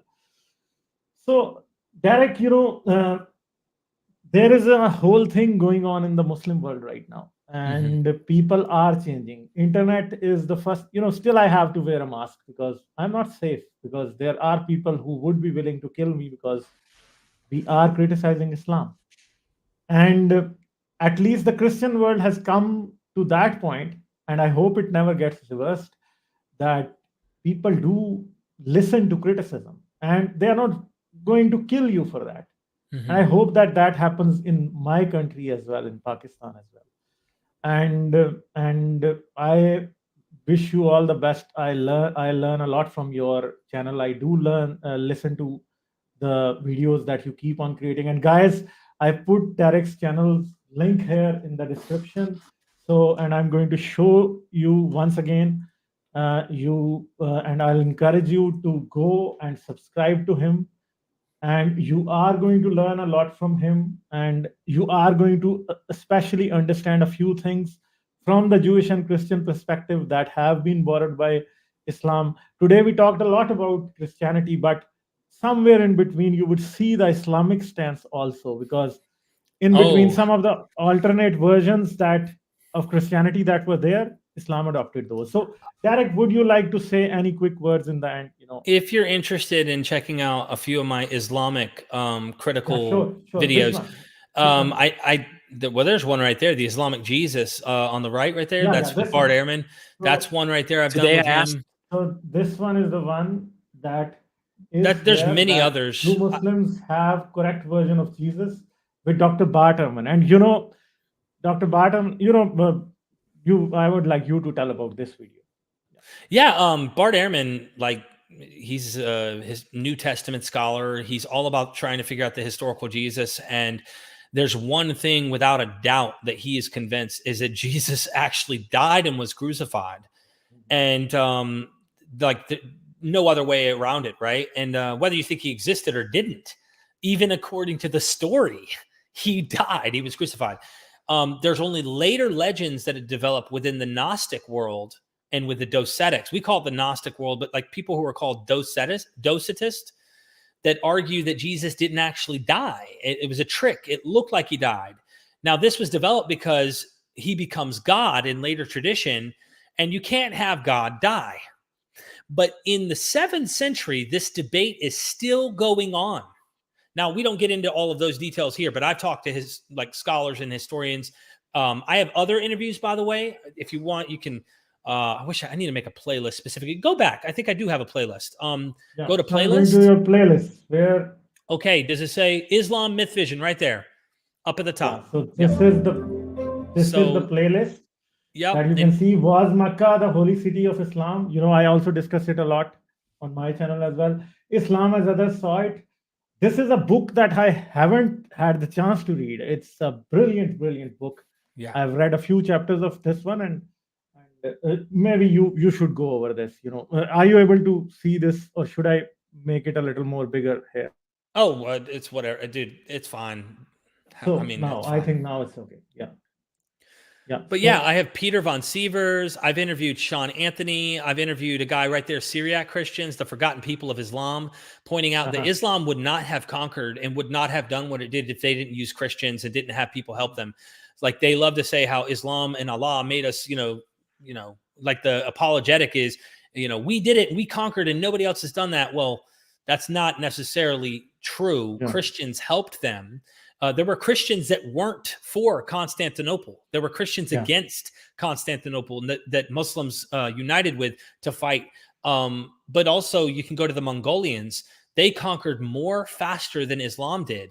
The only difference is they didn't push their ideology on the people that they conquered. Islam did. So there are claims that we kind of debunk along the way. Muhammad and the Empires of Faith, that one right there is... who was the Prophet Muhammad? Sean Anthony. So he's the guy who wrote the book recently on the historical Muhammad, and it's extremely critical.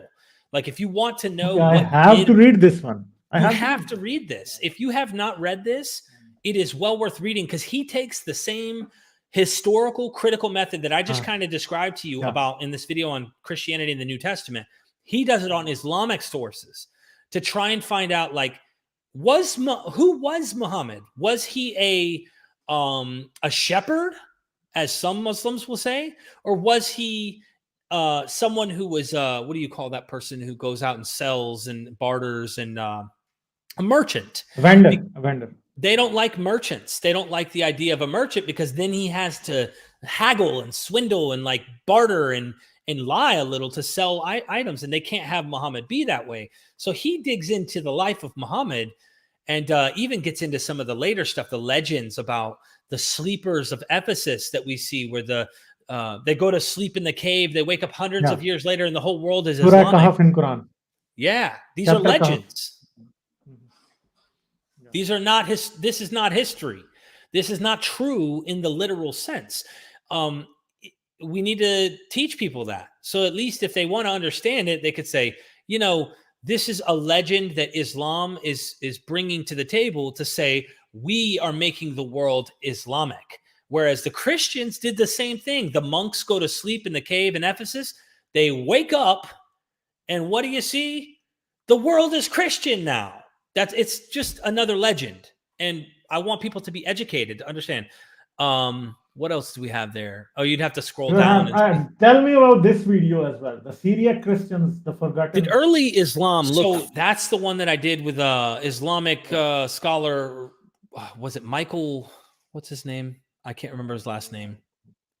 Michael Fenn? Michael, okay. Michael Penn. Michael Penn. Yeah, so he went to school with some of these other academics as well. And pretty much he's pointing out about Syriac Christianity, and it has some impact within Islam early on. And in fact, you get to find out like Muslims and Christians, Syriac Christians were intermarrying. There was a lot of stuff that was okay. Yeah, I know about that. Yeah. Yeah, and then later it becomes no. They're like, no, later on in certain leaderships were like, no. And just he wants to point out early traditions in the history and how Syriac Christians played a role in Islam. What else do I got? Yeah. So Muhammad and the empires of faith. This is the one that you talked about, the Mongol Empire. Right. I got to add more. I haven't added all my stuff to here. Did Muhammad lead an invasion into Palestine? Because there is evidence for that. Right. Yeah, there is someone in 634. I presume this is maybe what you're talking about there. Yeah. Yeah. I definitely don't know the answer, but there seems to be non-Muslim sources that are saying this guy led his people into Palestine. And now keep in mind, this is what makes it really interesting is every prophet in the history of the Bible just about either dies or is somehow related to Jerusalem. Jerusalem is the key point throughout the entire Bible, even in the New Testament. Oh, Jerusalem, Jerusalem, how often I would have gathered you like chicks, Jesus says. But he says, you killed the prophets. Always talking about how Jerusalem was to blame. And here comes Muhammad talking about he wants to conquer Jerusalem. Did he lead an invasion on Jerusalem or not? And there's a lot of stuff here to consider. This is a serious academic, and I'm going to be doing more interviews with him at the start of next year. He lives about 4 hours from me now where I live, my new home. I'm going to travel, and I'm going to interview him. He's really good friends with Bart Ehrman. So, yeah. So, this is brilliant stuff. This is brilliant stuff that you are, because there is one thing, Derek, I'll tell you, and I know you know it already, but for the audience, I would again explain it, that no one is doing true scholarly work in the Islamic world. It is the Western world which is taking this lead now again, because the Islamic scholars, even Yasir Qazi, he doesn't know about the historical, but what is the historicity of Islam? At least I have never seen him talk about the historicity. Yeah, he's not going to. And even that time he was on with Muhammad Hijab, and he mentions like, well, listen, we're not supposed to talk about this in the public. He did go through Western school. So I imagine he knows, but faith, cognitive dissonance is powerful. So he's never going to try and speak in a way that I imagine might be critical of his own religion. I can't imagine him doing it the way that he seemed to approach. I'll be shocked if he does.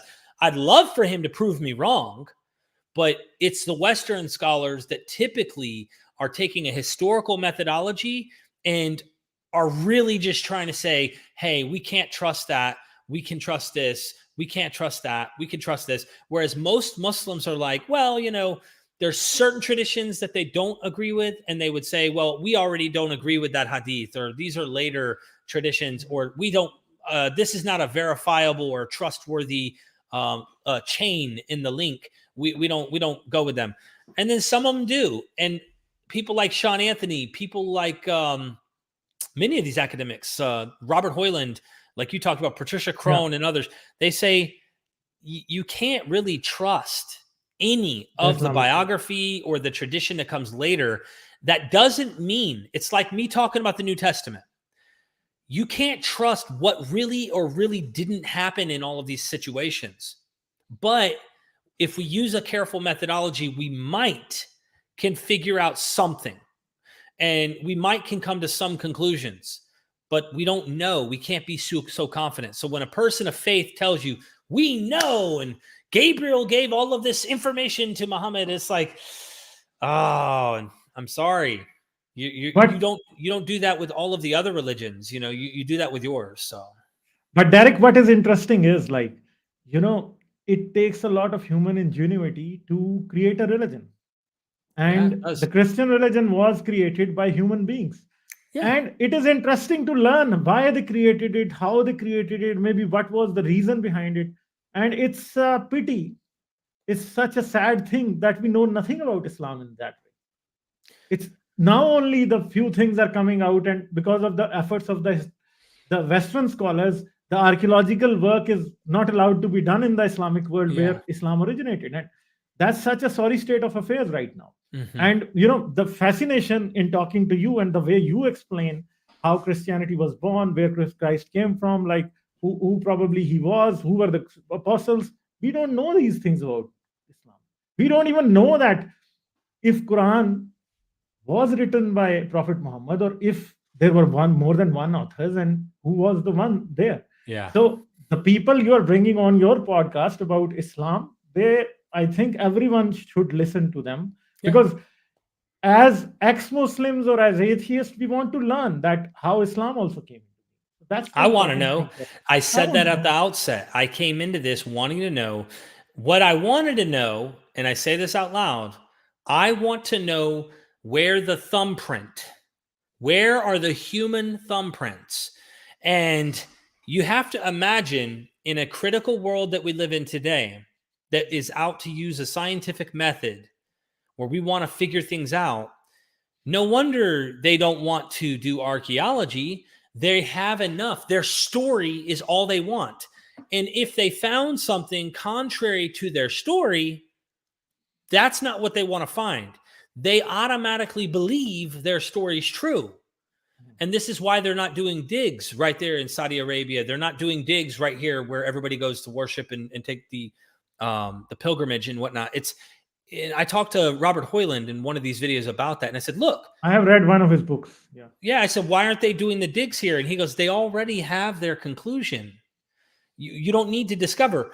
And I hope, just like the Protestant religion came out of the Catholics, I hope that there are going to be some movement of Islam that comes out of this that makes them question and consider and look at their own text in a critical manner, like the Protestants did with the Bible. That's what I hope they do. One thing is happening, I can tell you. We are just 12 minutes away from 2 hours mark. So it's up to you. You want to, at 2 hours, we will end it. Okay. So one thing is happening right now, Derek, that they are rejecting. There is a sect going on now, or there are people, there's a mass movement going on, who are rejecting the Islamic history, the hadith, the tafsir, everything. They are trying to make a new Islam only on the basis of Quran. Mm-hmm. And I think in the next few decades, it's going to be the dominant sect of Islam. It's not a sect right now, you can say. It's altogether a mass movement that a lot of people are running. In Pakistan, Javed Ahmed Ghamdi, I don't know you know him or not. Who? Javed Ahmed Ghamdi. I don't know if you know. I don't know. Yeah. He's the one who is the proponent of this. There's another guy, Allama Pervez. He's dead. He passed away, I think, 20 years ago. He was at the forefront of this. This is already happening. And I think Islam is also going to, it's not going to be the same in the next 20 or 30 years or so. And and we need it because Yeah. this kind of extremist interpretation of Islam, it's ruining everything. Yeah. The hadith really allows for a lot of that. So I'm Yeah. with you. I mean, depends on what you accept and what you don't accept. But yeah, I want to get people to be educated. And I think the more educated they are and understanding how ideas evolve, where these legends come from, Dul Qarnayn, Sleepers of Ephesus, the traditions of Jesus, turning clay birds into living birds, that is not something the angel Gabriel gives anybody. The Yeah. tradition that the Pseudo-mass- angel Gabriel gave that to him, that's a tradition. That's not like Christians lived down there at this time, and Jews. So the people that the Quran was written to were people who already understood the language of Jesus, the language of the prophets. They already knew Bible language. This wasn't new. This was something they already knew. Now, there was stuff that they may have done unique for this movement, but they know about Moses. They knew about Abraham. They knew about Jesus. They knew all these traditions. It wasn't like the angel Gabriel came out of nowhere, gave a guy, and then he comes and he goes, all right, now I'm writing this. Hey, do you know who Jesus is? Oh, you don't know who he is. Let me tell you about, they already know. Because Yeah, who Jesus is. the way it's written in the Quran is like the Yeah. audience already knows Already these knows. things. So yeah, there's a lot of stuff to start considering when you look into it with critical eyes. This doesn't mean we have to be mean or try to be bashing. You don't have to do any of that. You can just come at this being such a nice human being and find out how human Islam, Judaism, Christianity, Hinduism, you name it, you can find out the humanity behind these things and appreciate the clever, how smart and slick and smooth and how traditions evolved and stuff. I have fun doing that, man. Yeah, And but yeah. bashing is easier. So most of the times we do the bashing as well. Your kind of Yeah. approach is very difficult. I know. And you have to learn a lot. You have to read a lot. And the bashing is the easier thing. And Islam has a thing that it's very easy to bash because Yeah. there are so many things that are it's so much nonsense there that you can bash them on anything. I think that And it's a form of ignorance on my part to think when we have to bash rather than educate and try to understand. I agree with you. It shows the ignorance, So it's good to try and learn and humble I'm also yourself. guilty of this. I'm also me guilty of too. this. Me too. Sometimes I do because I get impatient. Yeah. I get impatient, but you got to try, you got to try to be that way because the scholars, between you and me, one more thing, between you and me, when I talk to some of these academics on Islam, behind walls where they don't talk publicly, they tell me like it's a sad state of affairs and a lot of this stuff is not good. And we sometimes have laughs, but they have to be mature and carry themselves in a manner that is being decent, even though they think some of the beliefs are crazy and not true, So Fuzzy Serial is saying Ghalib Kamal and Mythvision, you guys should talk to Shadi Nasir. I don't know. Oh, I'm already Shadi Nasser. Yeah, Shadi Nasir. When you pulled up my list, I have an interview that I did with him. I have to get him back. In fact, I communicate with him all the time, and I told him that I need to get him on to talk about pretty much to go into the tradition of the text and what's going on, because he did an interview with Gabriel Said, which is a Catholic Islamic scholar, and that was a phenomenal interview. So I want to have him back. I'll look that. So Nouri is saying you have to bash the dogma at times. Yeah, that's it. So Derek, it's a pleasure. Anything in the end you want to say before we end? Thank you for your time, and I hope that this at least motivated people to want to educate themselves more. And if you're interested in taking a critical approach to the Bible, the Hebrew Bible, extra biblical literature, the New Testament, Islam, and I am going to expand. I also do science. So for people who want to come and learn about evolution, they want to know why we believe in gods. Why do humans believe in things that they can't see? All of that stuff, like I get into all of it. And eventually I hope to study the mythology of Hinduism and to go into their stories and pick apart using a critical methodology as well. I want to do all religions. I want to be fair. Derek, those are dangerous waters. Hinduism. Yeah. You start talking about them, and they give you the shit of a lifetime, because they told me the most on social media. Well, I'm not interested in engaging with fundamentalist Christians. I'm not interested in debating. I'm not interested in debating. Well, mostly Jews don't care to debate this stuff. They're pretty chill. Even the ones that are radical don't really get involved that much. Also, Muslims, I don't engage and try to like debate Muhammad hijab or try to I don't waste my time. It's a waste of time. That way, when I enter Hinduism, I don't care to engage with apologists. Get on Wendy Doniger and people like her. Wendy Doniger, she's an authority on Hinduism. You should reach out to her. Who? Her. Wendy Doniger. You're gonna have to send me it. You're gonna have to send me. Yeah, I'll send her. She's a scholar. She has written a lot of books. She's the one who translated the Vedas into English. Wow. And I think if you try to get her, she would be more than willing to come to you and talk. Okay. So yeah, I'll give, and she's a true scholar. You should get her, and and you are going to enjoy talking to her. So Derek, I am really thankful. It's a pleasure, and I really enjoyed talking to you, because thank you. I study Christianity and I try to learn as much as I can, but you are on another level, I would say. You know a lot about all of this stuff. And thank you. Maybe because we need to do it. All these three religions are connected. The more we discuss them, the more we understand what is at the root of all of this. Because in the end, religion is human psychology. How it was played 2,000 years ago, that's Christianity. How it was played 1,400 years ago, that's Islam. How it was played maybe 2,400 years ago, that's Judaism. So or we some form of Jewish religion, yeah. So that's what we are trying to understand. We are trying to understand ourselves. That's it. So anything in the end you want to say before I say goodbye?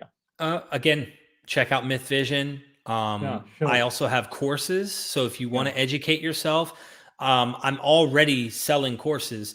I have 4 or 5 courses that I've already done with Bart Ehrman that you can go into any of my those are available on Patreon, or they are available on YouTube? If you go to my descriptions in every one of my videos on YouTube, I have links to Bart Ehrman, and then I just launched a course with M. David Litwell on the ancient Greek mystery cults. And Christianity gets brought up because it has a lot of mystery cult language in it. Behold, I tell you a mystery. In one of the texts it says in the New Testament, there's mysteries language, and mystery cults existed in the first century. So I want to educate people for an affordable cost, because these academics give their time, and you get to sit with professors that you're taking a class with, that you have to go to a college, thousands of dollars, and very, very expensive, very difficult. I'm trying to get them to come on and do it for an affordable fee where people can buy the course and take the course at their own pace and learn and keep rewatching it. So once you pay for the course, you have those videos in that course forever. You can have friends and family or whoever come over and watch the videos, learn with you, and teach. So yeah, there's that too. There's so many things I have going on the YouTube channel. I have hundreds of videos that I've not made public in my Patreon. Yeah, those are on Patreon. There's so much stuff that it's just, if you really like what you heard today or you're interested in knowing more, I am like a dummy. Not really, but I'm a dummy compared to the academics that I have on. They are really the experts. And I'm just learning from the best to know what's the best information and how do we understand this and why.